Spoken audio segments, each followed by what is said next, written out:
Greetings, flesh wound horror freaks, and welcome to a HorrorPack unboxing. We're gonna unpack the horror box, find out what is in Todd's box, and well, after that, we're gonna talk the shit, shoot the shit a little bit, or talk the shit, whatever. There will be shit involved. How are you doing, Todd? I'm cool. Shit. I'm cool. Well, now you can hear me. It's been a minute since we've done anything live. Yeah. I was gonna say we had some. Technically, we were supposed to take today off, but instead of an actual show, we're just doing the HorrorPack unboxing since it came over the holidays. Yeah. So, why? Well, before we do that, since we started doing it, let's look at the clues and see if we can figure out what's in the box before we find out. Mm-hmm. So let's see. I know, Dan, you're great at these. I suck at that. For the amount of movies I've seen, I'm really not good at that. The clue shit. I think I've gotten maybe one. I think last month we all got the Advent calendar one because I've been saying that forever. Yeah. Which was December. And like Dan was saying before we went on, last month's was a killer box. It was the double feature of Sky Sharks, Bunny the Killer Thing, December. Last we were talking before. Yeah, I think last HorrorPack was one of the better ones they've done in a long time. Yeah, I mean, a few of those were pretty expensive, like the December Canadian BluRay. I paid a pretty penny for that. More than the entire HorrorPack. Well, you did also get the limited slip and all the knickknacks, but sure. Yeah, if you're into that, so yeah. Well, okay. I still have to watch Sky Sharks too, but I already owned that. But I watched that one immediately. That's a good one. We should talk that eventually. All right. Well, let's go. Let's check out the first clue and see if we can get it or anyone else can figure it. Well, you know what? People have already seen these. So, I mean, we're late to the HorrorPack unboxing for once because I was out of town. We're usually quick. Yeah, I was going to say, I know we're a little later, but fuck it. Not everybody knows. All right. So the first one is Fun in the Sun takes on a whole new bloody meaning. So that's any summer themed or spring themed slasher. Yeah. I mean, I don't know how I'm supposed to get it from that.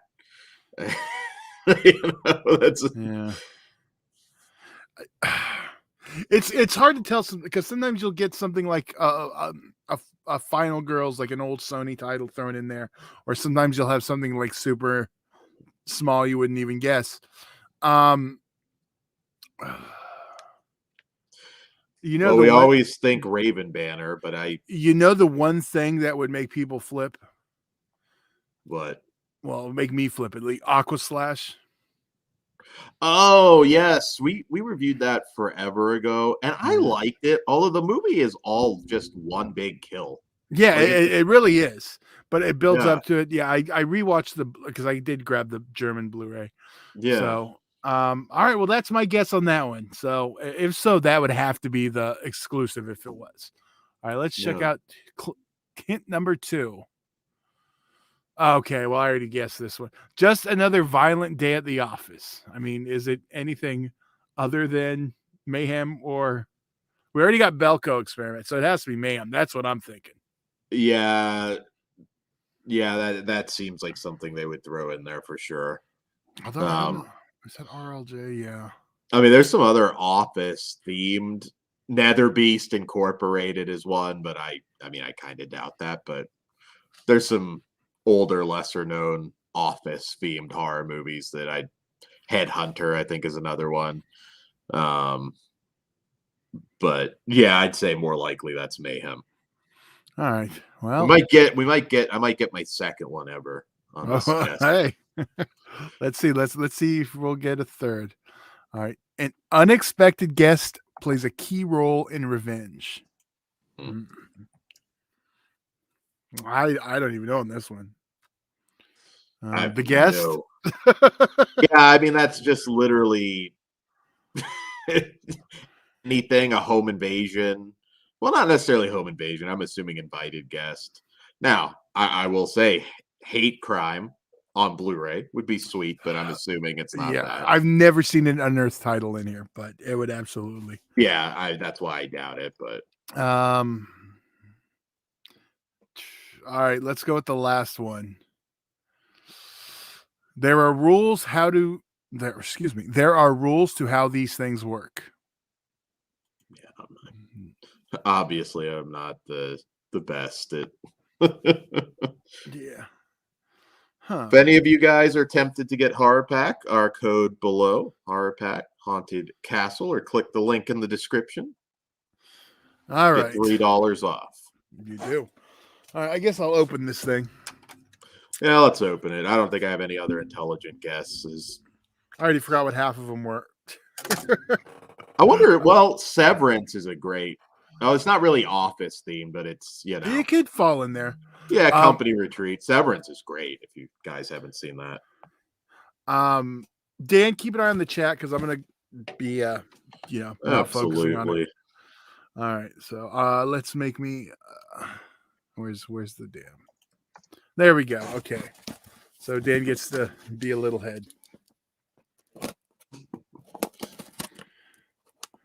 So how are your holidays, Dan? My holidays were actually fantastic. This year felt more normal. Did you get a new oven? What? Did you get a new oven? That's fucked up. What? I thought you liked cooking. I went to hibachi. That was awesome. Well packed as usual. All right, let's see if I can do this again and make sure I do the HorrorPack last, the exclusive. Where's the number? Okay. All right.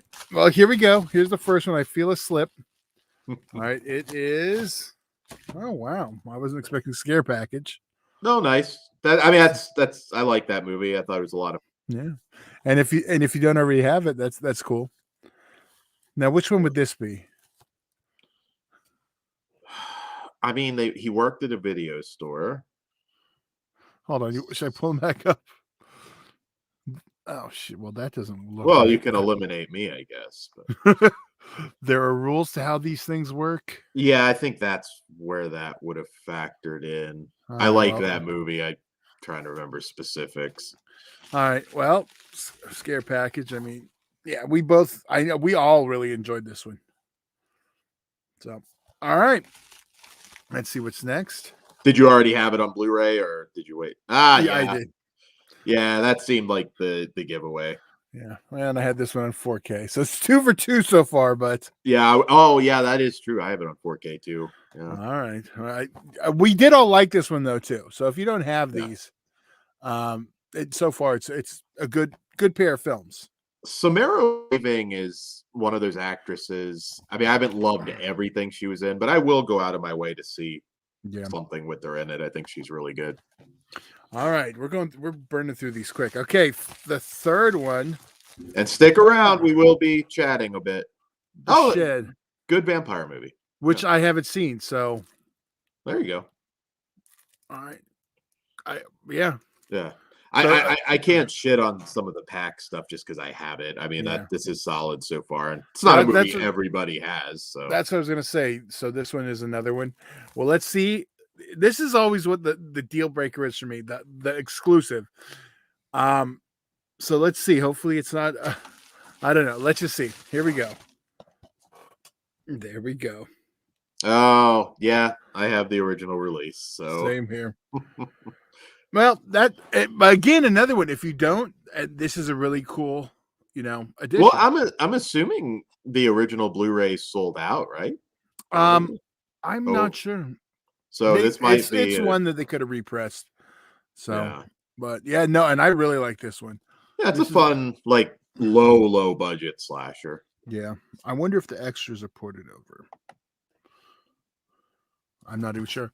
Yeah. So overall, it's a solid pack. I mean, everything in here is a good flick. Well, this one's one I know Kruger was not a fan of. Wait, no, he was. Even he did. I'm thinking of the other low budget one. But yeah, so it was Pool Party Massacre is the HorrorPack exclusive. Ooh, number 66. Speaking of 66, Dan. Yes. Segue. So we've got episode 666 coming up on, and I did Wednesday. forget the date. Wednesday. All right. Yes. So 1 week, and we have got a lot of surprises for you, but we've also got a big giveaway, which Todd, this is as close to like exclusive as you can get. I mean, this is something that, as far as I'm aware, I don't think you can even get off eBay right now. And that is the original unused Witchboard theatrical poster, correct? Which you have basically all of them minus 50, right? I see a run in. We got a run in. Yeah. Are you ready, sir? Am I ready, or is the run in ready? Yo. What's up, Pug? Howdy. Sorry I couldn't make the whole show, but I figured I can catch the tail end of it. At least tell everybody have a happy, safe New Year and all that bullshit. Well, Sorry. Did you? We were going over what was in the box just one last time, so I don't know how much you saw. I did not see anything till right now. Okay. Well, then we'll go from there. Okay. So it's a solid package. We had Scare Package. Oh shit, that's a good one. We had Mayhem. Oh, that's a great one. I think both me and Dan guessed this one right. Awesome. Yeah. And then The Shed, one I haven't actually seen. Dan says is a good one. Yeah, it's a fun movie. I remember it being fun. And this one, and we have a Slashtober entrant, and that is Pool Party Massacre. Yay! Is a good fucking haul, right? Yeah.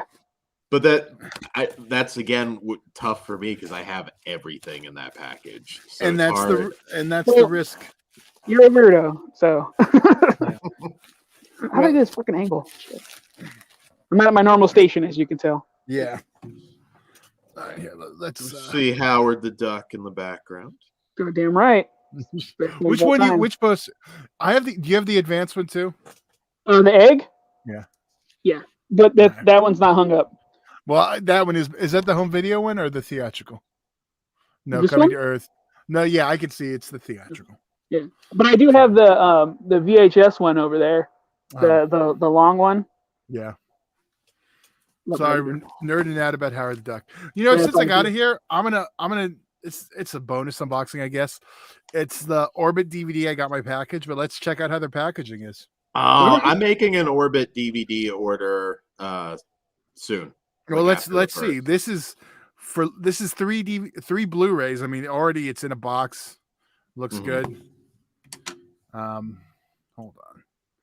I'm getting interrupted. Well, that's okay. Hold on. I'm forwarding a link to. We may have another guest. That's cool. I'm not sure if I can stick around that long, but we'll try. Hold on. I'm forwarding. Now I'm stalling. My bad. Starts with. Talk, Dan. Come on, Jesus. I was going to say, Dan, how many kids did you get to sit on your lap this year? That's fucked up. I did have my suit though. I was gonna try and get into it today, but I didn't. It's hot as hell. It's Is it warm? Ridiculous. Huh? Yeah, I was gonna say, the suit's warm. Well, you're always in shorts and shit, so you're probably not used to them. Dude, like it does. Like you can have just like a t-shirt on underneath it. It fries you. Like windows open, it still fries you. It's like a really high quality suit, but I mean, it works. Like if you're doing something outside in the winter, it's like, oh, great, perfect, I'm good. Okay. But you know, yeah, it's rough. So I did get some good news while Todd is in the box. We'll have another special guest in a minute. He has to finish his sandwich. Oh, okay. Finish that sandwich. So I mean, I won't delve into it too much, but I've heard from multiple sources. Now I don't have any info on anything. It's not a spoiler thing or anything because I don't know. I didn't want to hear. But I'll just say I think there's reason to be positive about the new Scream movie. That is what I was told. And people that weren't positive already, like that, yeah. I'll just put it that way. I'm actually somewhat excited for it now. Well, I'm happy for you that you're catching up with me I don't give a shit if anybody else likes it. Well, then, except hold me, on. so- Pause, Bugs. He doesn't like the franchise. So that's a bad thing. He's getting excited now. Think of it like that. How is it bad? I mean, nobody loved 4. Yeah. What are you I love talking about? 4. Are you That's fucking way high better on than drugs? 3 and better than 2. Jesus, you're Well, nuts. yeah. It's better than 3. No, 3 it's better and than 4. 2 also. Mm, That's No. where I'm going. No, I didn't. You know what? Yeah, it is. I think I ranked it higher. Oh. Sean McManus. I'm not holding out hope for it. Oh, you know what? I think my Yes, NDA is over, so I can say this. I haven't seen the Matrix final cut, but I did see the work print or the test screen. Yeah, I talked to Ozzy. He already watched the new cut and says it's. So did I. He says it's. Oh, I can't remember what the percentage was, but they cut like 30% of the dialogue, and it's like 25% more action. And he says it's 30% better when he watched it. Now, is it going to be good?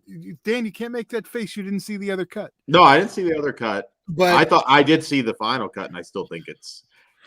I'll put it this way: it's not a piece of shit, but it's damn close. Like I go very average. It's very fucking average. I haven't seen. I'm going to go see it tomorrow. He said he likes it better than the last one now. So I don't know if that's a compliment or not. Not very much. The last one was cool because they look like they have fucking like Gundams and aren't like suits that fire shit. Other than that, it's a fucking Jesus story. Fuck Jesus. The one thing that I'm worried about, I might like this one less because if they cut the dialogue, there was so much camp in that first cut. I know later on it would have like gained steam as being how bad it was. So I also didn't like that they don't say. Well, I don't know if you can spoil it. They don't use the term "Mister" because it's gendered. That's the whole reason why they use his full name. Like, okay, that's the whole franchise, but I feel like every other movie, Mr. Anderson. That's true. This one's Thomas Anderson. Okay. I had asked that if that was in the original cut. I don't remember that, and that feels like it would have jumped out. Is there anybody that doesn't agree that the first film is the best film? Like with The Matrix, I think it's hard. It's the best of the series as a whole, but I think the chase scene is probably cooler than in the second one than any other scene in the entire franchise. There was some good action. The freeway one in 2 and 3, sure. Well, yeah, 2 was the freeway. Yeah, that's the coolest scene that stands out to me in the whole franchise. But as a whole, the first movie, we didn't need sequels at all. It would have been fine like as is. Yeah, I didn't watch the sequels, so before I went and saw the screening because I never bothered with them. I did rewatch them, and my memory was way more entertaining than what I actually saw. So. That was my feeling on the first one too. The first one's still good, but I don't think it's the masterpiece it was made out to be. It just sucks off John Woo the whole fucking time. And what is wrong with that? Because I'd rather just watch John Woo suck off himself. Enter the as far as like some of that VR wave of films, though, Dark City is still the king. I put Dark City above the original Matrix. I love Dark City. Dark City's really good, but I haven't. I would not, but that I can't argue. It's fucking awesome. Yeah. I haven't revisited it, so it's like one of those things where different feel, obviously. But I mean, it's damn good. Well, real quick, while I was doing it, we want to check out the packaging. I've heard good things about the packaging. You're having a hard time opening up the box there, Todd. I know. What's in my box? Hey, Chris. Have you done an order from Orbit DVD yet? No. We're checking out their packaging. This is for 3 Blu-rays. It's in a nice sturdy box, so that's already a positive thing. Okay. Well, it's better than Amazon. Well, Amazon, you're lucky if you get it. That's not just a friggin' paper bag. You got to help them open the box, Chris. All right. Well, first thing I see, it's bubble wrapped, so that's a plus. We all got to double team that box. All right. There's 4 of us there. All right. Well, yeah. Quadruple team. There we go. Got Jack Frost. All right. The TV. Oh wait, no. Jack Frost. The TV cut of Jack Frost 2. Are you gonna be able to get your replacement easily for that? I've never had to do it with MVD. And then I got grab the Undead. It's on my list. I heard that's the R-rated cut too. Of Undead? Yeah. Fuck. Is that what? Okay, I can't remember if that one's like Wolf Creek, which the definitive cut is, because I know that Wolf Creek, what the U.S. theatrical cut is the actual director's cut, and the unrated version they just threw the scene in. I have no idea. Well, I don't know that's the case with that one. I know the guys who made it didn't seem to have an issue with that disc, so maybe that's the case with that movie. Yeah. People it's been a long time, but I know that one has two cuts also. But I know Wolf Creek, I know that one specifically. Producer extraordinaire just threw that scene back in the movie that was actually a deleted scene. There's one scene in Wolf Creek. Yeah, and I can't remember what it was in particular. I know it's not very significant though. No. But Chris, what have you been up to? Well, I just finished my sandwich, so thanks for giving me a minute to. We told them you were finishing Was your it good? sandwich. I heard it was actually very good. Since you guys are into food, I recently stopped eating pork. It's a personal choice. It's not like I'm not finding, Allah or anything like that. I just Assalamu alaikum, Chris. I made the mistake of watching or seeing a video of a slaughterhouse for pigs, and how pigs essentially are so intelligent that they realize that another one's being killed in the next room, and that's when they start panicking, and like they know they're gonna die, and like anyway, it made me go, okay, I'm done with that. So I've been eating basically everything else but pork, but I miss bacon, so I've been doing turkey bacon.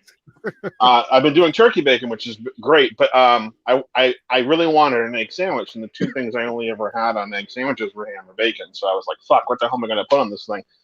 Well, we had leftover turkey. I'm like, I don't think that's going to be very good. Well, this bacon lover's seasoning from Food Gods makes everything taste like bacon, and it doesn't have bacon in it. So this was my hero tonight. So I got to have a turkey. Line it up and snort that shit. Real quick, Bugs, read that for us. Read that for us, please. It's a smaller screen. Wait a sec. Jack Frost 2 has a replacement disc. Damn it. That's from Cynical. Yeah, it does. It has Wu-Tang, but the Ric Flair one. Apparently it's the TV cut. They pretty much announced like right away that there was going to be a replacement program, but it would not happen till after Christmas because of the holidays. They couldn't get it done. Like I literally ordered that disc like the day before the announcement. Are they going to make you break it on camera?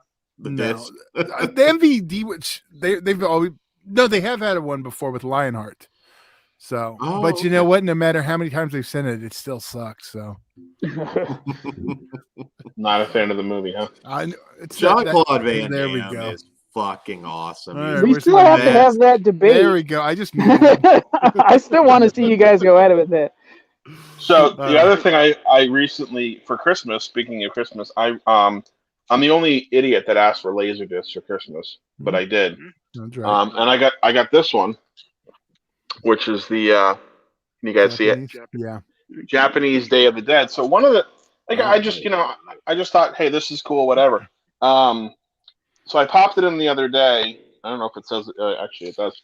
And I was watching the movie, and I'm like, something's different. I can't quite put my finger on this, but I've seen this movie 1,000,001 fucking times. Something is definitely different. What the hell is different? Well, come to find out, this disc is in stereo. Yeah. Okay. Which, if anyone's familiar with the movie, in the U.S., this has only ever been released in mono. Oh, nice. So I was hearing sound effects and some alternate takes of dialogue are in this disc as well that I've never heard before because they're on-set dialogue instead of the ADR. Mm-hmm. So yeah, it was pretty fucking cool. I got to see one of my favorite movies in a whole new way, so that was exciting. Oh, So now awesome. Thank you, Laserdisc. Now you got to petition someone to use that audio. I don't have to. I already sent it to the guys who own it. I was gonna say. Yeah, I already contacted them and let them know about it, and they asked me if I could get them a copy of it, and I was like, happily. On it. Better be in 4K. That's what. That is really I know cool. Chris is just going to be quiet on all fronts of that. Not saying a word. Bugs, what's that going on behind you? You got a Howard T. Duck poster there. Howard the Duck over here. Yep. On the other side, You can see Halloween and Halloween 2. Yeah, move back to Howard. Back when it was. Yeah, Howard's better. Go back to Howard. Well, being as it's my favorite movie, I'm not going to give you shit about that. So, You think you're gonna ever get that big, reboot?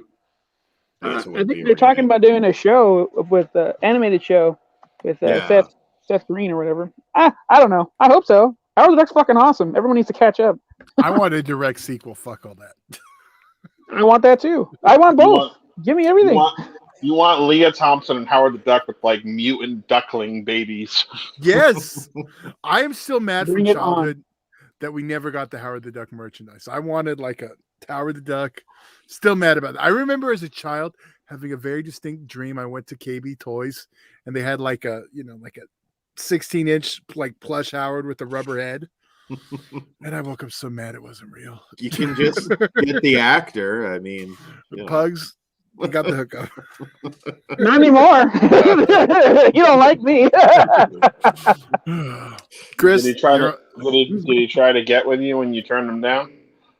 No comment. You started to answer it, fool. That's how I should say everything. Not confirming anything. Well, was it Child's Play though, Pugs? No. Although he did introduce me to Heather as a friend. I was like, oh, that's cool. And he fucked the whole thing up. But that's, you know what? I can tell that on Patreon. So if you want to hear the story, join our Patreon and I'll do it. You're going to drop that on Patreon? Yeah, fuck it. There we go. Yeah. Who's Heather? Wait a minute, who's Heather? Is it Heather? The mom in Chucky from 7. Oh, Catherine Hicks. Yeah. Catherine Hicks. I just remember the H. It's in her. It's the first letter of her last name. What the fuck? It's what stood out. Oh my god! I'm like, who the fuck is Heather? Like Heather Langenkamp? What did Ed Gale have to do with Heather Langenkamp? Well, you guys will want to get on patreon.com/fleshwoundfeatures to hear that story. And our Christmas cruelty commentary. Look, yeah. And go for it, Pugs. Fucking Unearthed. Stephen Byer announced that it's fucking coming out next year as an early Christmas gift. The announcement is early Christmas gift. The Christmas gift is next year, and it is going to be awesome. Christmas Cruelty is coming from Unearthed Films. So proud of them for getting it done. It's fucking awesome. Yep. Stoked. It's finally going to find its audience, Dan, asshole. I didn't hate it. I like the movie enough. Had some issues. That's all. It's a great time if you like fucked up Christmas. I am absolutely grabbing the Blu-ray. So good man. Well, I'm giving it to everybody as a gift. So if you want to wait, I'll just you too, Chris. Everyone's gonna get one. Let him buy it. All right, Chris said fuck you, so I'm gonna get Chris one.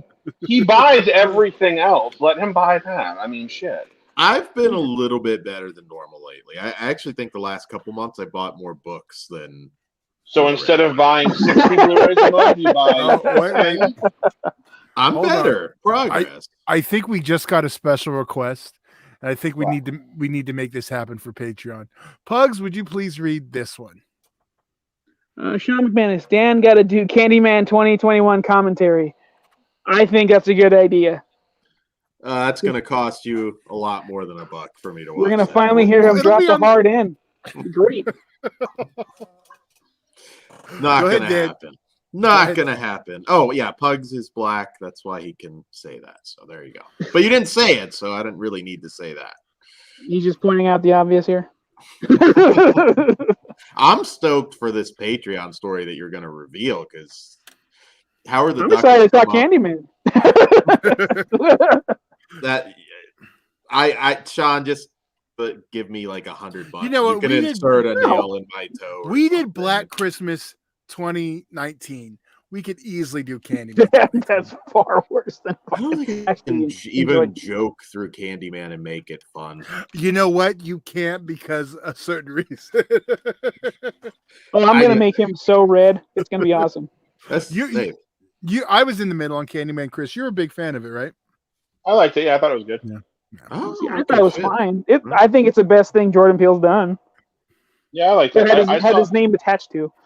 I saw it twice. I saw it opening night, and then I saw it again with a friend. We both enjoyed it. Okay. Yeah, Dan's like the only one who like hardcore hates it. But Well, he saw it after the. Oh, I'm not the only one. Well, I meant out of our group here. Because yeah, Kruger liked it. Hey, I didn't say it was my most hated of the year, which I'll reveal on our once we do our best of 2021 show. But yeah, there are probably a few movies that I would say were worse than that. But yeah, I didn't like it. Well, okay, we'll find out. Well, Ben disagrees. Candyman was good too. Cool. Yeah, don't disrespect. There you go, the Dan. Patreons. I'm glad you liked it. I mean, we all know that Dan and I don't agree on much, so that's not a surprise. Oh, you both hated Halloween Kills? So. Oh yeah, I was gonna say we completely. Okay, one fucking movie out of how many that we reviewed together? Yeah, okay. That's all right. You both can be wrong. I always thought we were pretty close on most things. Red, white, Piranha, and blue. We were. Piranha Double D comes to mind as one that you. Well, I mean, you know the reason there. And Piranha 3 Double D is awesome. I like that movie. But that's also it's hard art for sure, but like it's fun. it's the Jason Takes Manhattan of the Piranha series. Like they promised a water park thing in the trailer, and then you get it for 5 minutes and it's over. Yeah, but you love Jason Takes Manhattan. I know, but Jason Takes Manhattan is a lot more fun. God damn it! Well, he's also in Manhattan for longer than 5 minutes. Like Piranha 3 Double D, I think. The piranha getting to the water park and killing people is legitimately the last 10 minutes of the movie. And that's all that's in the trailer. Until David Hasselhoff's in the other movie, then I don't hear anything. I haven't seen him in anything in a while. I've been watching Baywatch, so I've seen him all the time. Mitch Buchanan, right? That's the name? That's right. Fucking name. That name you remember, but Catherine Hicks. More important than Catherine Hicks. She has aligned herself with a pedophile, amongst other things. What? I missed something. Allegedly. No, 7th Heaven. That guy is convicted. Oh, yeah. oh, yeah. She worked with a pedophile. Yeah. She worked with him. She didn't like go to his house and be like, "Let's do this together." Like she didn't align herself with a fucking. We don't know who she didn't help the situation. We don't know who was hanging out at the island with me. Also, if she's friends with Ed Gale, I'm a little suspect. Okay, I'm just gonna be quiet now. Save you used to be friends with Ed Gale, you motherfucker. I know. Find out on Patreon exactly what happened. Had to get your booty. Wait. We got some input. Here we go. Sean McManus. The Hop doesn't need to do anything. He's right. I hope he's somewhere on a bathroom floor chowing down on fucking double cheeseburgers right now. Oh, yeah. Living his best fucking life. That was a funny video. Who hasn't been there? Me. Yeah. Where's Kruger when I need him? Jesus, I know he's been there with me. I don't drink, so I've never been there. But you've never eaten a burger on the floor? No. Not like off the floor, just on the floor, having the fucking time of your life? Like sitting down, like at a party or something, and like people are sitting on the floor, sure. Or like I mean, I've moved into like in a house or something like that, and there's no furniture, so people sit. You've been there, kind of. No, I don't think so. That's not the same. He was eating those burgers on the floor, like he was, that was. Yeah, those are the best things he's ever had in his fucking life. Like this tastes better than Pamela Anderson.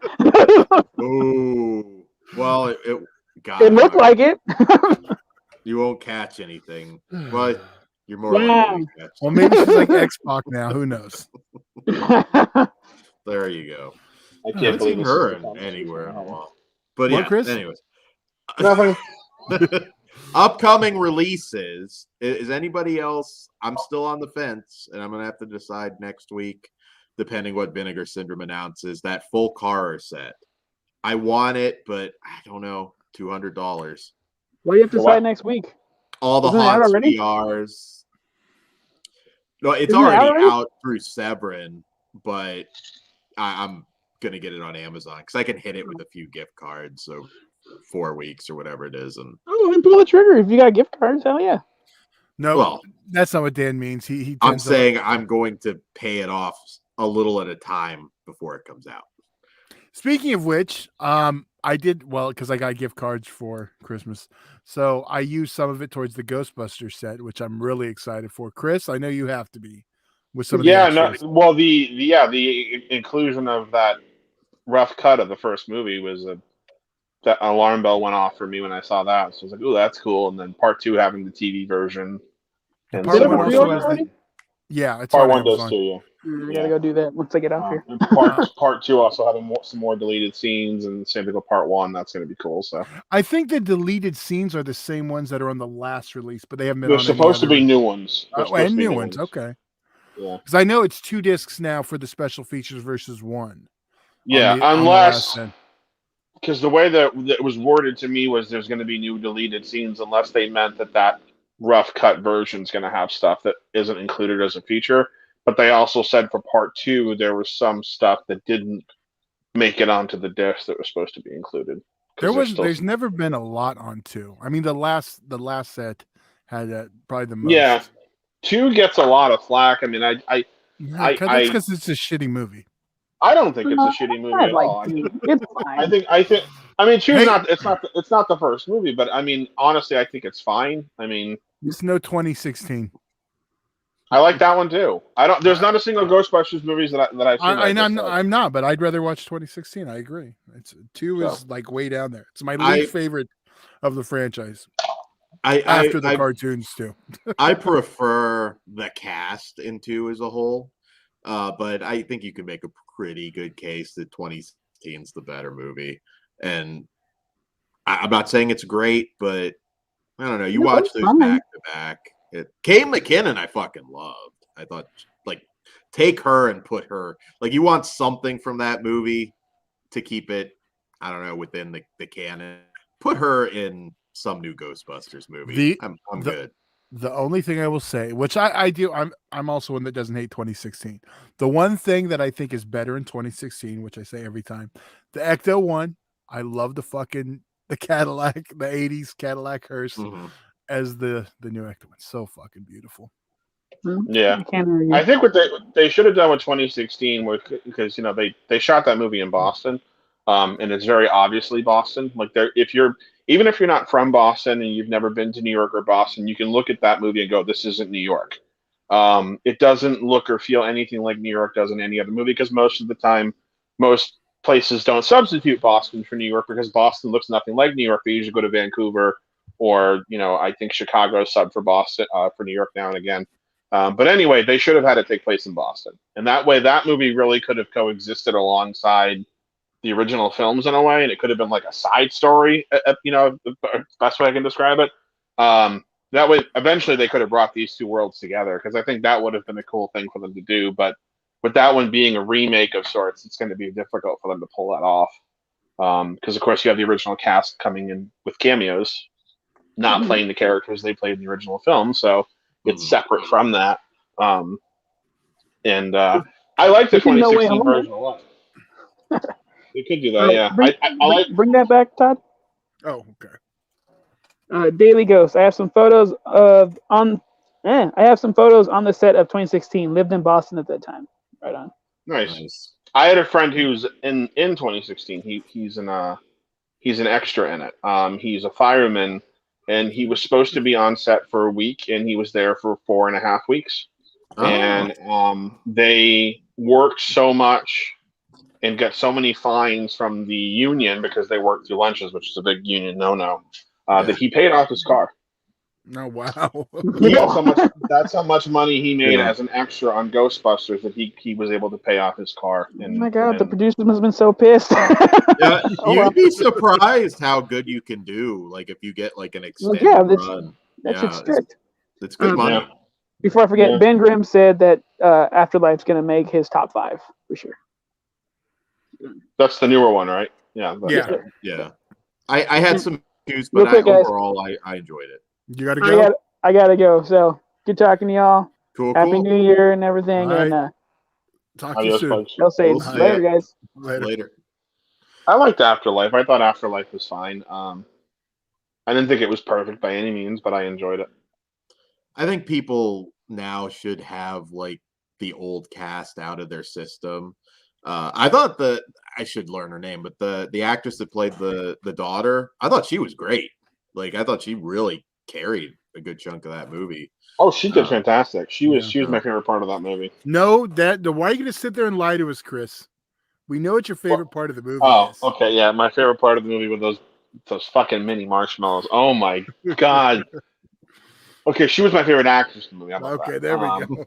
But no, I fucking loved those things. The mini Stay Puffs. Like, I mean, like, I was praying that they were gonna, like, at the end of the movie, that kid was gonna come out with, like, them on his shoulders going, guys, it's cool, they're on our side now. Because, like, I'm like, don't kill them, they're too fucking adorable. Like, I want these guys in the sequel, damn it. If they're gonna do anything, they better bring those back for the sequel, and they better, like, convert them somehow, because Slimer got to do it. They should be allowed to too. So don't you think they should have had a different villain? Like, that's my thing. It's like, don't go back to the same villain. Create something new.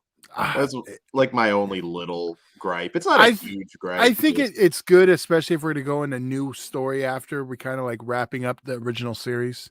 Yeah. Well, yeah, because also too in the original Ghostbusters, they didn't actually capture Goza; they just sent her home. Yeah. And this one, they captured her, and they've, so now. As long as it wasn't that Vigo bullshit, I'm okay. Well, actually, funny you mentioned that. The rumor I heard for the next Ghostbusters is Vigo is supposed to be coming back. All I know is I hope they kill that goddamn kid. What was his name? Toby? No, the kid. The podcast. What? No, I'm talking about in Ghostbusters 2. Kill the children. No, what the hell was the baby? No, Oscar. The baby's name was Oscar. I was thinking Labyrinth. Throw him in Serbian film too. I don't know which movie you were talking about. I was like, actually, the kids were. I guess I could see some people finding podcasts in the actually, Todd, not funny at all, because that baby was played by two kids, and one of them did commit suicide in the last 2 years. No, so he must have watched the movie. Oh. Too soon, Todd. Too soon. I'm sorry. I'm just joking. Ghostbusters 2 is not kill yourself bad. So I don't even think it's bad, period. I think it suffers from what most sequels suffer from, where it's nowhere near as good as the first movie, but such a huge drop. But I feel like if that was the one we got, people wouldn't have been upset. Like, if Ghostbusters 1 never existed and we got Ghostbusters 2 only, I don't think people would have been. I don't think it would be the Ghostbusters we know today. Who knows? We can't really say, can we? Because the cast all works well together. I love fucking Peter McNulty in that movie. He steals the movie. I don't like him, so that's probably my biggest issue. He's fucking hysterical in that movie. I think he's really funny. And I liked the ghost designs. I thought were cool. I liked, the only thing about that movie that bugged me, even when I was a kid, and it still bugs me now, and it's the only thing that I think is bad about it, is the whole, like, nobody believed them that this thing happened. A fucking 100-foot marshmallow man strolled down the streets of New York, and nobody believes them 4 years later. It's like, come on, guys. Like, everybody saw this, problem.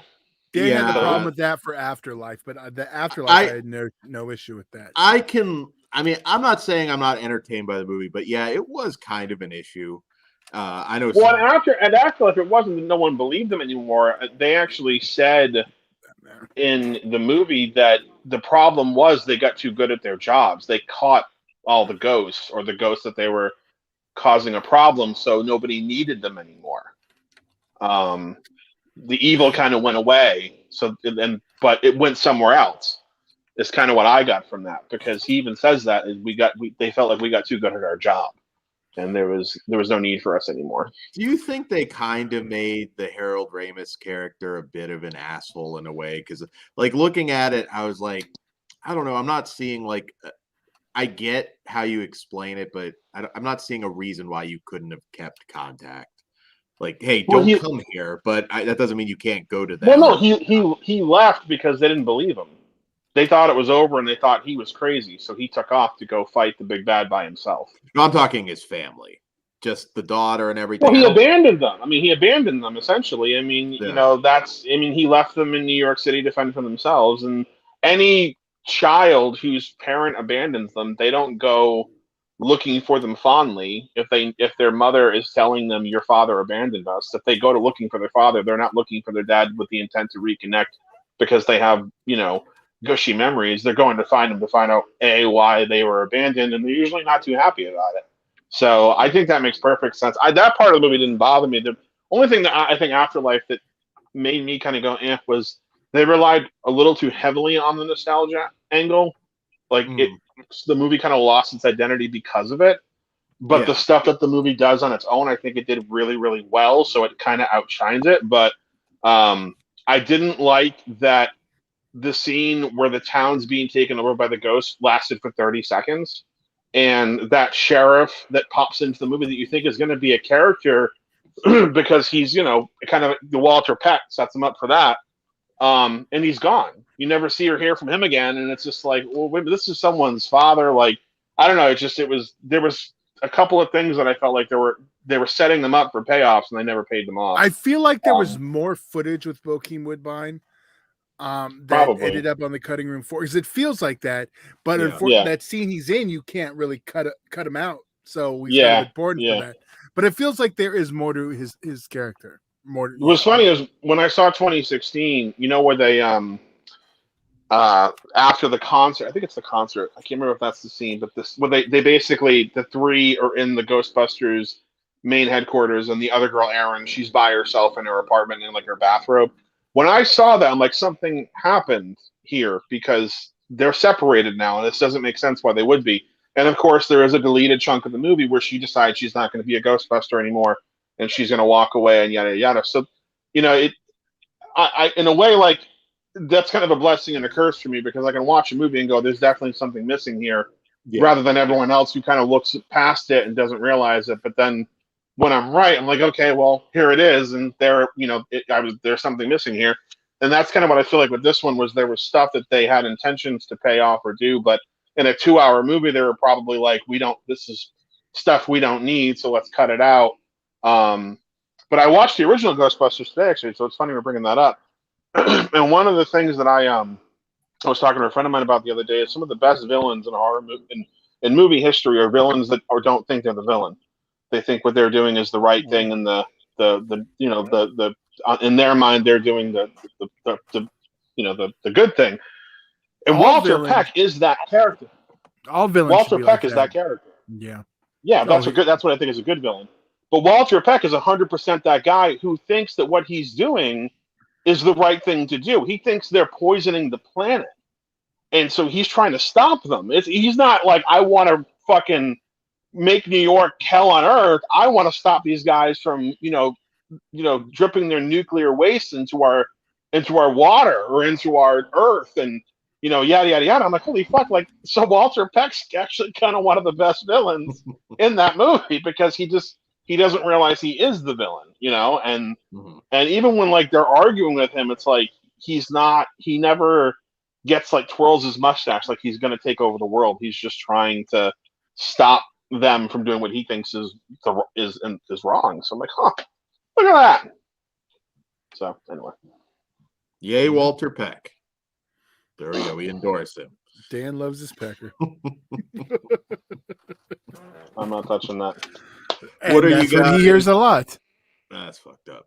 What are you guys picking up for after the first of the month? I mean, there's a lot of stuff coming out. Halloween Kills on the 11th. Okay, well, I'll save money on that one. I watched the extended cut. I don't know. I don't think you guys are gonna like it anymore, but yeah. I already read what the extended cut was. You're right, I won't, because I actually was right on that too. There's one more scene of Evil Dies Tonight, so go fucking figure. I'm picking up Resident Evil when that comes out. I really enjoyed that one. I was surprised. Yeah, I was curious to ask you about that. I mean, it's not a perfect film, but I did appreciate that they were trying to kind of go back and make it feel like a proper horror movie again. Well, they straight up adapted the game this time. I mean, they took entire segments from the game and turned it into a movie scene. What was actually funny to me was there was someone I was talking to about it, my friend Jeremy, and he complained he didn't like the movie because he thought it was too close of an adaptation to the games. And I was really confused by that, because like nobody gets pissed off if the new Interview with the Vampire is going to be word for word the book. So you're upset that this is too close to the games, that it's it did too good of a job replicating the games that you felt like you could have just played the games instead. I guess in a way, like, I sort of understood it, but at the same time, it's like, well, we already have a series that strayed from the games. Like, you can watch those. This one stuck close. So, and I appreciated that because I was like, this is what fans wanted back in 2002. We wanted the mansion. We wanted Leon and Claire. We wanted Chris and Jill. We wanted Wesker. We wanted all these characters. And we got Alice. I never played the game, so obviously I'm just I saw the movies, of course. But I know one of the big complaints was Leon's not Leon and Jill's not Jill. That's what I seem to hear from a lot of people that were into the game. So I don't know. Leon is a rookie cop in the games who's you sort of get a sense that he's the brand new. He comes to town when all the shit starts to go down. His first day on the job as a police officer in Raccoon City is met by the T-virus outbreaking, and he basically makes it to the police station. His welcome party has been canceled. It's one of the famous lines in the game when he discovers a cop who's near death. He's more like military trained, I guess. Like, the way is kind of how he feels, or more stern and kind of, all about all American, like, protector, I guess. He's not a bumbling idiot like this Leon is. But the director of this movie is a huge John Carpenter fan, which you can tell by watching the opening credits. He uses the John Carpenter font, and he based that character. And forgive me, I'm not a big Trouble in Little China fan. So Jack Burton, is that his name from Big Trouble? Perfect. All right, so he based the character of Leon off of Jack Burton, where he's kind of an idiot, but he's also sort of the hero. And when the shit hits the fan, he knows what to do, and he saves the day. So that's kind of what Jack Burton was. And I was like, okay, now that I know that, this makes a lot more sense. And I kind of liked it. Anyways, I didn't dislike it. I also didn't dislike that Leon wasn't a Leonardo DiCaprio stunt double, because that's basically what he looks like in the games. They were kind of riding off of Titanic being so successful. I mean, if you look at Leon's model, that's very clearly a take on Leonardo DiCaprio with the parted hair and everything. I mean, that was the style of hair back then, but even the facial structure was very, like, pointed, like Leonardo DiCaprio.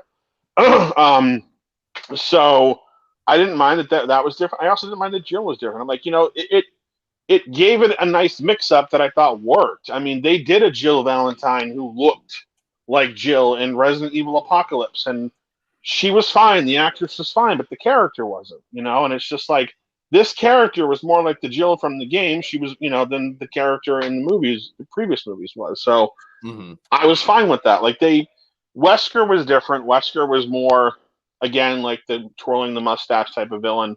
And I'm glad they didn't go that route with him in this. I'm glad they made him kind of goofy and kind of jockish in a way. Yeah. They were all muscle guys in the games. I mean, everybody, if you look at the pictures and designs of them, they're all like American action heroes. They're built like brick shit houses, all of them.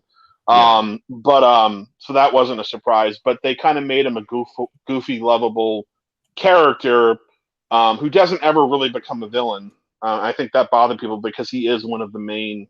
He betrays the team in the game. He basically works for Umbrella, and he's there to collect samples before the laboratory blows up. That's the whole point of them going to this house and to the laboratory. He's there to, like, basically rescue his life's work before it gets destroyed, and then they, he ends up getting killed and coming back to other games otherwise. But I like this. I didn't dislike what they did with it. So I was very intrigued, and again, don't know where it goes in the games with the mutated girl character with, like, the two faces. Like, I can't remember. Oh, Lisa. Name. Yeah, that's Lisa Trevor. Yeah, I was like, I'd like to see more in that story, and it's a shame because the movie tanked, so I don't think there's going to be any sequel to this. But no, well, Lisa Trevor's character, background on her, she was a Spencer, a guy on the mansion. Spencer, I think it was two of his scientists. It was their daughter who he did experiments on them, and on her, and she wears the faces of her dead parents. That's the mask she's wearing because she always wants to be close to them. And she's never actually, I don't think she's evil in the games because you run into her a couple of times and she's not pleasant. I mean, she definitely tries to kill you, but she's more like suffering. Because the way you have to kill her is you basically open up the coffin that shows her dead mother and she realizes her mother is dead because the game she's looking for her mom, and then she kills herself. So in a way, in the movie, they kind of did the same idea where she was not really evil, but she was just sort of like kind of lost and suffering, and you know. But yeah, unfortunately we probably won't. There's a Netflix show coming though in February or something like that. Yeah, two, right? Is one's like an animated, right? The animated one already happened. The live action one's the one that's come Okay. out. So yeah. I don't know. I was it's going to good be so with it. confusing. It's not like one of my top for the year or anything like that, but I enjoyed it. I was like, I wouldn't mind seeing a sequel. I could see it building. I could see the sequel being much better. And yeah. Well, 2021 was such a shit year for movies to me that it probably would make my top 5 if I was going to make one. Like it would be, because I really did like it. I was surprised how much I liked it. I really didn't expect to. So yeah, it's pretty crazy. I think I have some list of like 150 movies, and I've watched almost all of them. So my best of and worst of will be, yeah, I'll be going by almost everything. So, Todd, those got me beat. You keep track of your watches for the year. Yeah, I'll let you know. How many of you watched, Todd? All right, hold on. Well, the previous year, I don't think you'll ever beat. Because I don't know. I you know what? I had a couple weeks off hanging out with the kid. Yeah. But let's see. I'll tell you last year's first. Yeah, 2020 was, I don't remember the exact number, but your number was insane. Well, there wasn't a lot to do. Yeah, no, I think everybody's numbers were high, but yours has everyone beat, I think. Last year, 2021, I watched 1,164 movies. You mean 2020? What did I say? 2021? Yes, 2020. Yeah. 2020. And as of now, 1,070. For 2021. Okay. Well, that doesn't make any fucking sense. That's like 3 movies a day. That's about right. I'm not that high. I don't count, but I'm lucky if I can watch one a week. Honestly, I feel like at this point, that's why I watch a lot of shit I've already seen, because I physically can't sit down and watch a movie. I don't have time. I have to like set time aside, and like movies are over 2 hours now, so it's like I really have to set time aside. So, well, you're counting stuff you've seen in that, right, Todd? That's not all new. So yes, no, I just started Letterboxd last year, and it was only about half of the year. So okay. I think that makes me feel a little better. I think with Letterboxd, it tells you how many new movies you've watched or first time or something. I know Pugs was telling me all the bells and whistles. I was going to say, like 1,100 movies. You probably watched movies that weren't even made yet. Shit. No, but that's where my notepad on my private folder on Facebook. Mm-hmm. Oh, you can see it. I see. Oh my god, is that your kid? Shadow in the Cloud. Oh yes, it was. Yes, that was the first movie I watched last year. Your kid? No, Shadow in the Clouds. That movie's actually pretty good until you see the creature. I don't have an. I bought it on digital right away for the UHD. It always goes on sale for $5, so that's not even a hard choice. I won't lie, I was cracking up when Chloe Grace was like fighting the thing. I mean, it was so dumb, but it was. Oh yeah, exactly, and I could have fun with them. You know what movie I revisited this year that I hadn't seen in forever, and revisiting it, I was like, "Fuck, this is a really good movie. Why don't more people talk about this?" Is this Phantom of the Opera? Oh, the Robert Englund one. Oh yeah, I love Phantom of the Opera. This is such a good movie. I saw it one time. I think in the last year I've watched it 5 times, and I'm like, this is really solid. I really like that one. More people need to talk about it. I think you would have had a proper sequel, maybe even a franchise. If it's one of those ones, if it came out 5, 6 years earlier, you would have had more. I mean, Dance Macabre was going to be. Yeah, it was supposed to be. Yeah. Yeah, I loved that when I saw an original theatrical poster when it came out. Do I know? I guess in Santa Monica there was a 35 millimeter screening of it last year or the year before, and they accidentally screened the work print.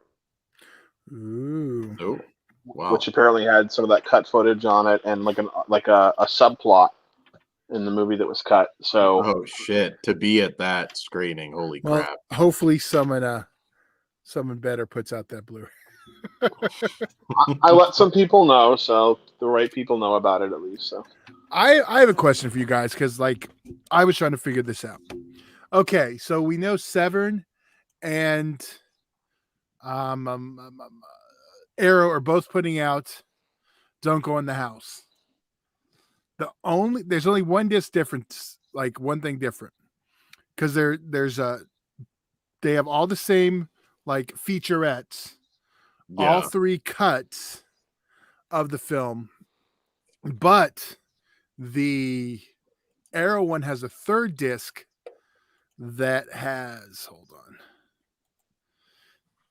Well, first the 3 different cuts it has are, hold on, let me, just so you know what I'm talking about.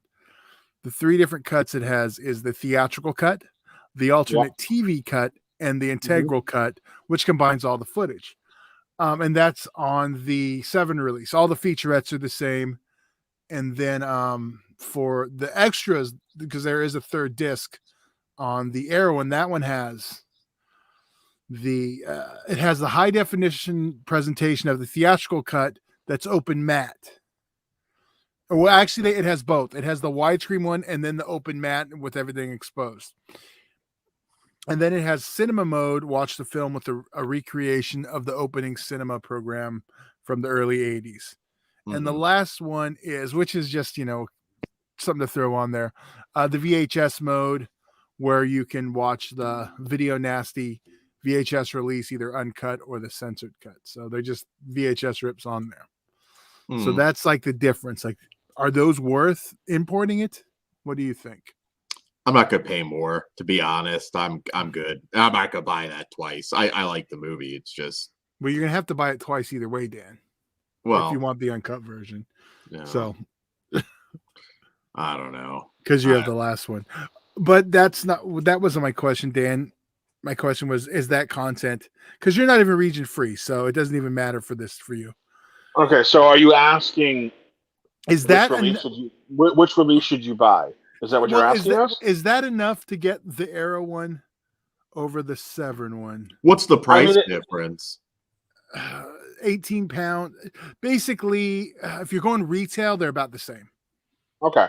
So if the price difference is the same, the only thing I would, because I have found myself stopping myself from rebuying certain movies just because of new extras, because I want to know how many times do I actually watch extras.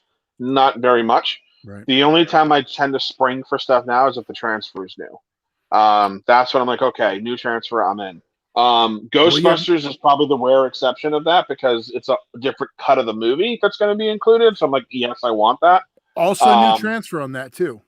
And a new transfer, and but the with Don't Go in the House, I mean, like, if you're region free and they're both around the same price point, how many times are you going to watch the open matte version? And how many times are you going to watch the Video Nasties version? But that would be the only question I'd ask myself if there's a price difference. But if there's no real price difference, I mean, go with the one that has more stuff. If you only buy it one time, I mean, that'll be the one time you have to buy it, and you'll get fucking 6 different versions of the movie. Yeah, it's crazy. Well, I'd say that one. Dan, either version you buy, you will finally get the uncut one. Well, yeah. The movie itself is always, like, in its complete form, is always going to be the major. Well, this is where the argument comes. The version, was it 7 put out? No. Scorpion put out. Yeah, I was trying to remember. The theatrical version, but people are used to the home video version, which had the extra footage in there. So, well, I thought the Scorpion version had a censored audio track. Wasn't there expletives bleeped out or something? I think with that, oh man, it's been so long. I remember, wasn't it a Bill rant though about that? Yeah, there was. Yeah, and of course, there's a Bill rant about everything, even when something goes right. Well, we've been Bill rantless in a while. Where's the demon? I need some new pose downs. Well, the Bill rants are going out because the motherfucker's dying. I mean, he's half awake in a goddamn wheelchair most of the time in those fucking videos. He can't even put a sentence together anymore. Aren't those videos kind of disturbing? Like, I don't. I'm with Ken on this. I think this is we're witnessing a fucking kidnapping or something. Like, this is. I kind of stopped watching them because I was just like, I can find out what's coming out later. But I was like, man, it really does look like obviously there's something seriously wrong. And I don't know, they were actually bumming me out at one point. I was like, I say what you will about Bill, but it is sad. No, the guy is dying and he's being exploited to sell fucking shitty B movies. You know what? No offense, but you know what? He puts out exploitation movies. He might be okay with it. That is true. That is true. Whatever. I don't know. I mean, I don't have a hill. I don't have a horse in this fight, so it doesn't really matter to me. But I think it's gross. No, Chris, I got to ask you: are you like 4K right now for you? Are you like getting everything that comes out on 4K? Where are you at right now? Well, I'm not buying everything, but if it comes out in 4K, that's the version I buy. I don't buy Blu-rays. I think of like. Are you going to get like stuff you already own on Blu-ray? Are you like going back and like aggressively getting it on 4K? Like, did you feel the need to grab the new Invasion of the Body Snatchers 78, for instance, in 4K? Yes, I did grab that one. I also grabbed The Thing. That was another one that I picked up in 4K.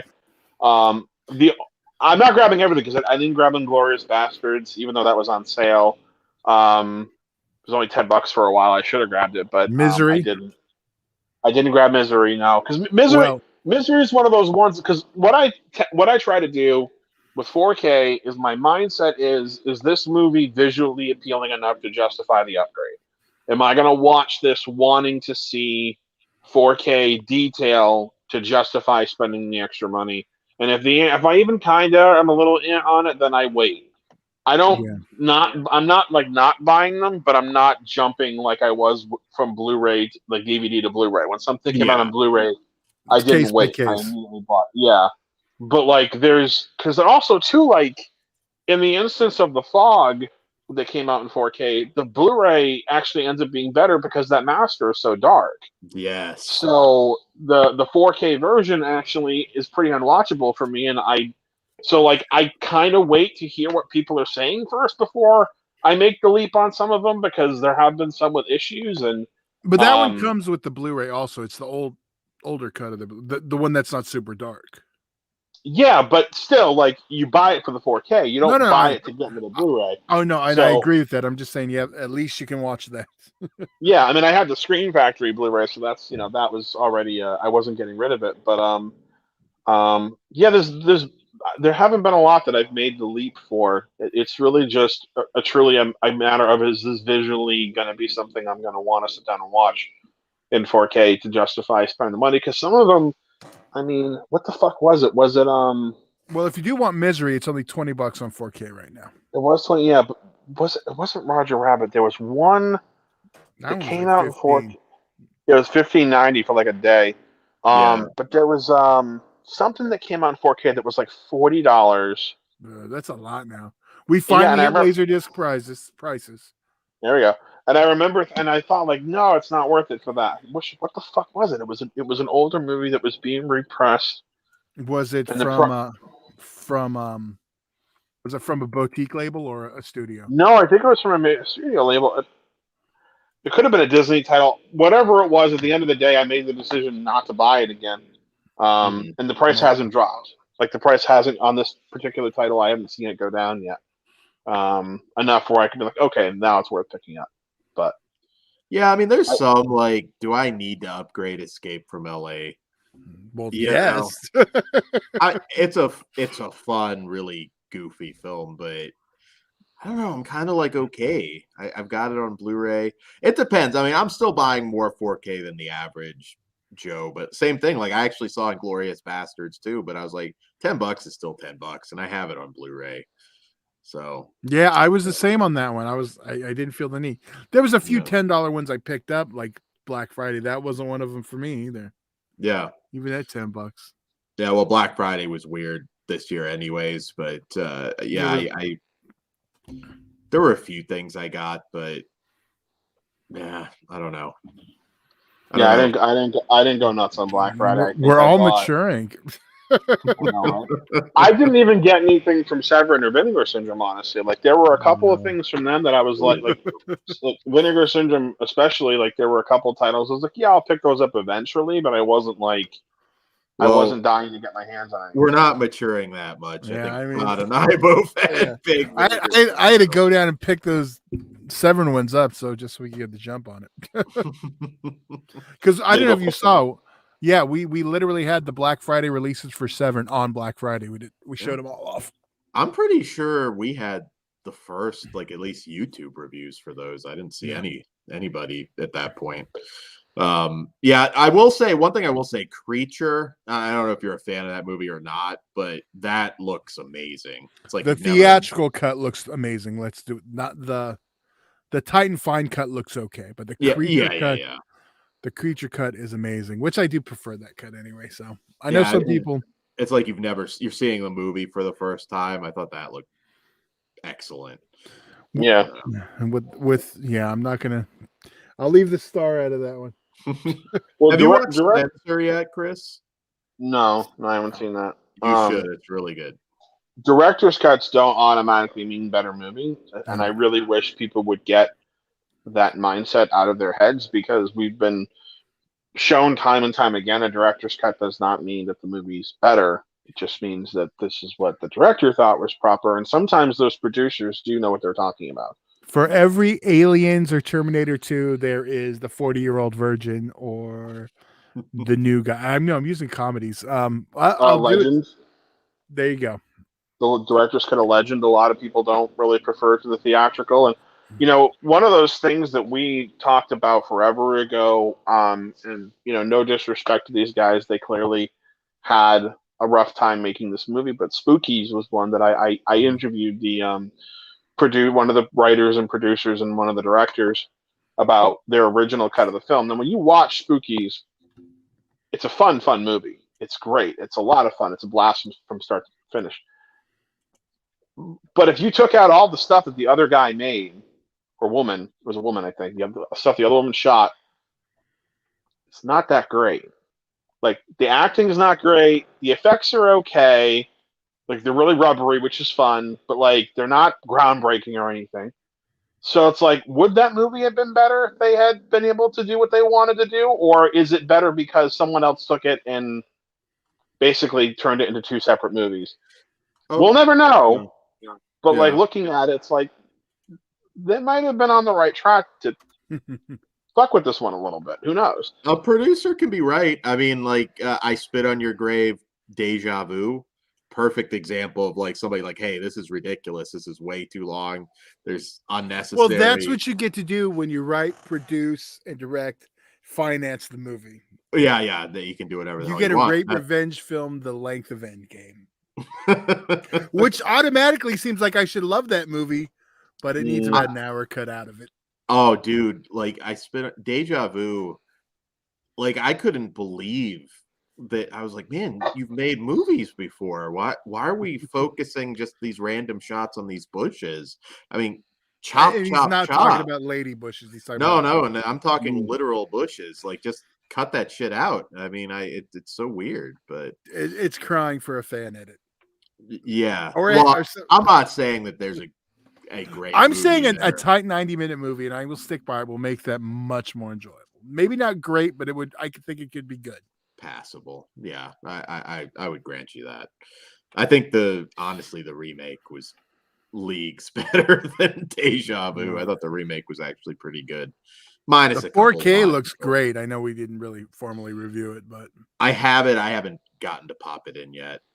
That's not one that I need in 4K, so I'm good. Yeah, Dan, you got to force it in, not pop it in. Well, I wouldn't have bought that if they didn't give you that upgrade option. Like, if I had to pay like $50 for it or something, I was like, okay, I'm good. I didn't even buy the. I still have the Anchor Bay disc for that movie. I didn't even buy the Ronin release of that because it's a Blu-ray. It's an Anchor Bay Blu-ray, but like I've watched the movie twice. Yeah. And one of the two times was on that Blu-ray. Time before that, I think, was on DVD. And it's like I don't pop that movie in. I watched it enough to justify it. Now, where the hell yeah. is my last half 4K? That's all I want. Arrow, quit bullshit. Put that out. Kino, I don't care. Last House. There's some stuff that I know Arrow's planning more 4Ks for next year, and Scream Factory is too. MVD got some stuff from MGM as well, but nothing in 4K that I know about. But a couple of titles that are getting repressed, so that'll be nice. Oh, I'm curious. I love that Kino is also porting over all the Scream Factory extras on the ones they've been putting out. Well, what's actually, I didn't know this until recently. All those extras belong to MGM. Oh, okay. So yeah, all the extras that are produced for those discs belong to MGM when all is said and done. So that's why they're all getting ported over. And what's funny is when Amazon bought MGM, everyone thought, "Oh, this is awful. MGM is the vault's gonna get locked away, and no one's ever gonna be able to touch this stuff again." It's more accessible than it's ever been. Like, there are companies that normally wouldn't been able to talk to somebody at MGM that are talking to MGM about getting titles. You know the difference is Amazon doesn't give a shit about physical. It's all about the streaming for them. So if some little company like Kino wants to put out they don't care. It's not going to hurt their streaming of it. Yeah. But people are going to stream it or going to stream it. They're not going to rush out to buy it. Yeah. So that's true. Like, I've gotten to the point because I would buy the Disney stuff so the kid could watch it on streaming. And I can't remember the last Disney 4K. Roger Rabbit. Okay, but before that, I can't remember the last one I bought because there you go. Want to watch Encanto? Done. Right. Yeah. I can't remember the last Disney cartoon I've watched, so that's probably good.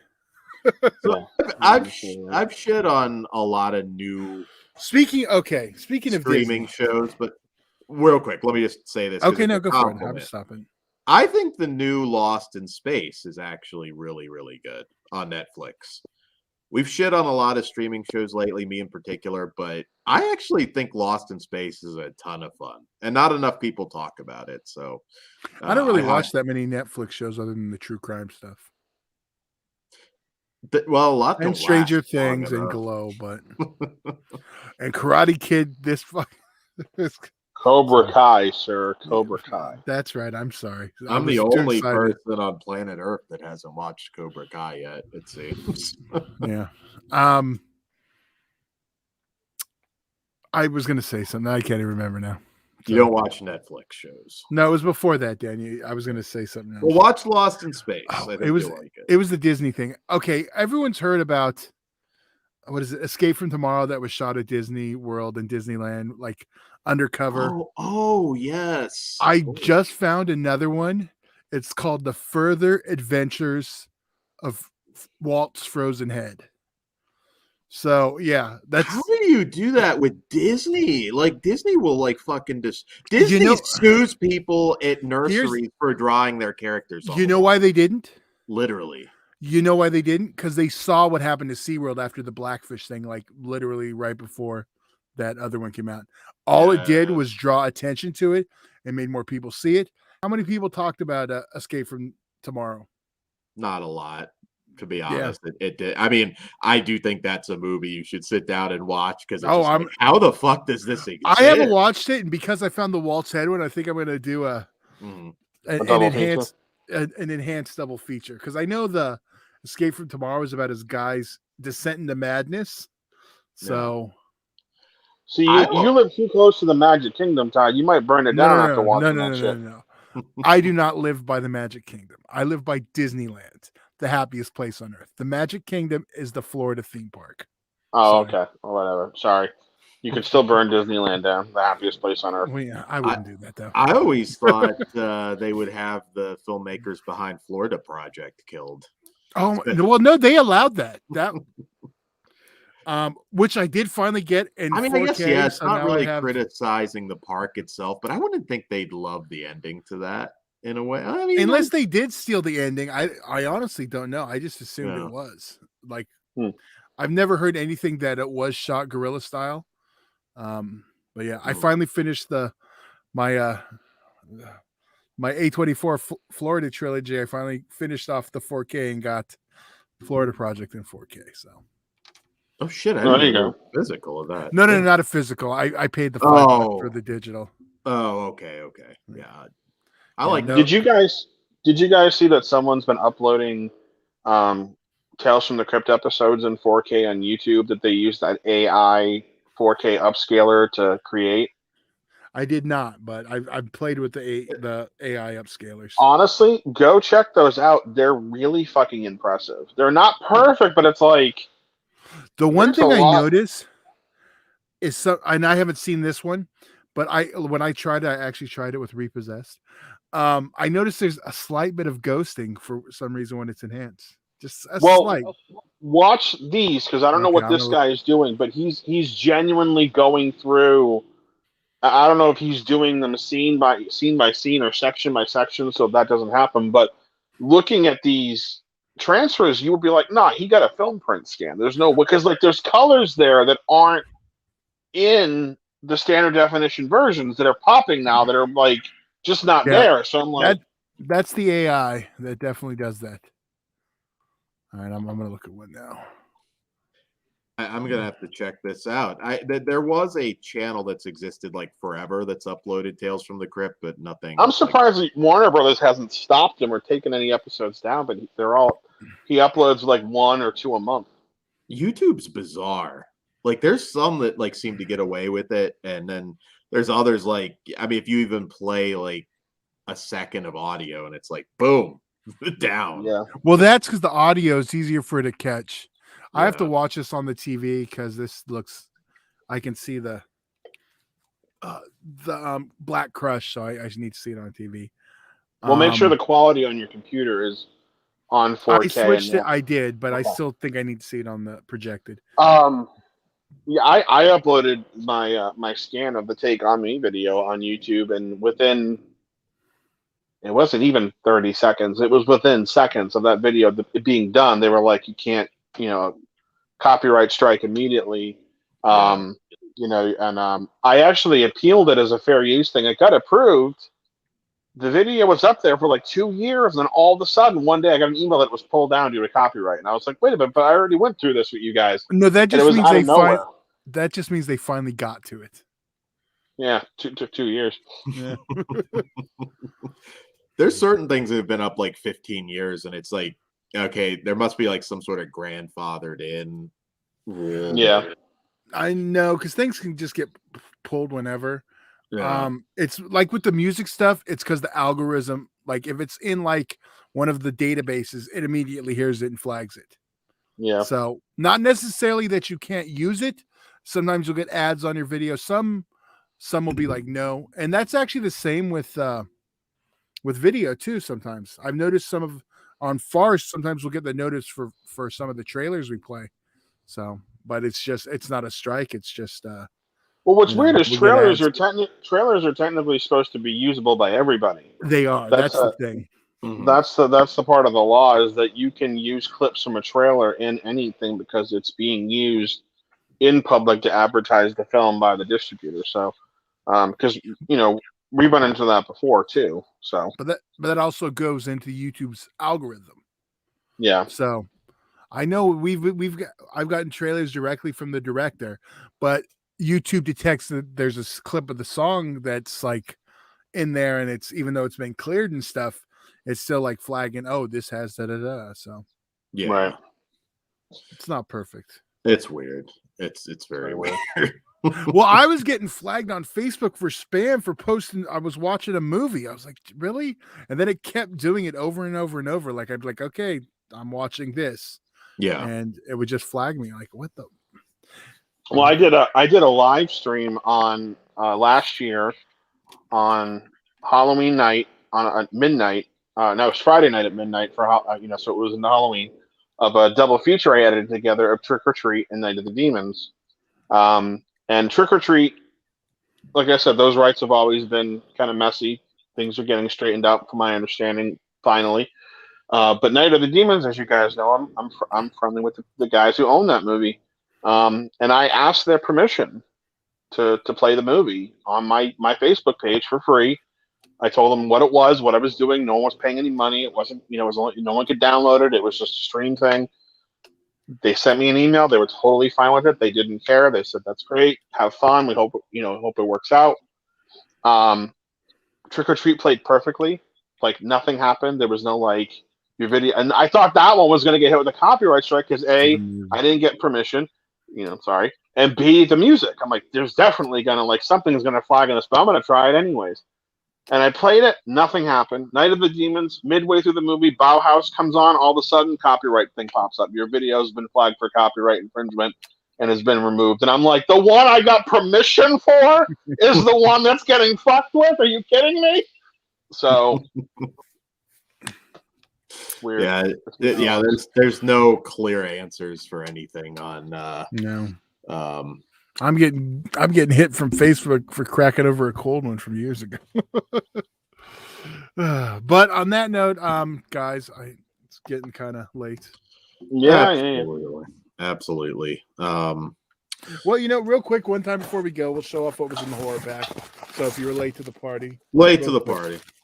Real quick. Okay, in this month's horror pack, let me make this. All right, we have Scare Package. Fun movie. I have that one. Yeah. Mayhem. I have that one too. He's pulling it in. The Shed. Don't have that one. And this month's horror pack exclusive, Pool Party Massacre. Don't have that either. Well, like we were saying earlier, this is a really solid pack if you don't have any. All of them are very entertaining. I can't speak for The Shed, but I'm going to take Dan's word on it. So I remember liking it. I don't think we reviewed it. We did. We were going to, but I don't know what happened. Yeah. Isn't it on Shudder? Yes. I know I've seen it on there. I just never watched it. Yeah, I don't remember that. I don't think it's an original, but no, it's one of the exclusives, not originals. But all right, Dan, why don't you say all the stuff so we can get the hell out of here? All right, I'll say all the stuff again. Patreon.com/fleshwoundfeatures. It looks like you've got an interesting Pugs story coming up there. Also, episode 666 coming next Wednesday.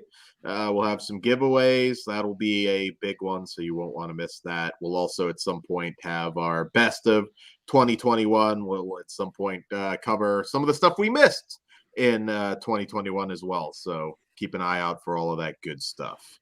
Right. And Christmas Cruelty merchandise, fleshwoundfeatures.com, links to the Teespring store. There you go. That beautiful shirt available right now. And Chris, thank you for coming on. It's always a pleasure to have you on. I know sometimes you jump into this and you're like, why did I say yes? Which I saw that face twice tonight. Just saying. Yeah, I mean, I didn't think it as much as I normally do, but that's good. Yeah. All right. On that note, I guess we're out of here. Say goodnight, Chris. Good night, Chris. Good night, guys. Good night. Happy New Year.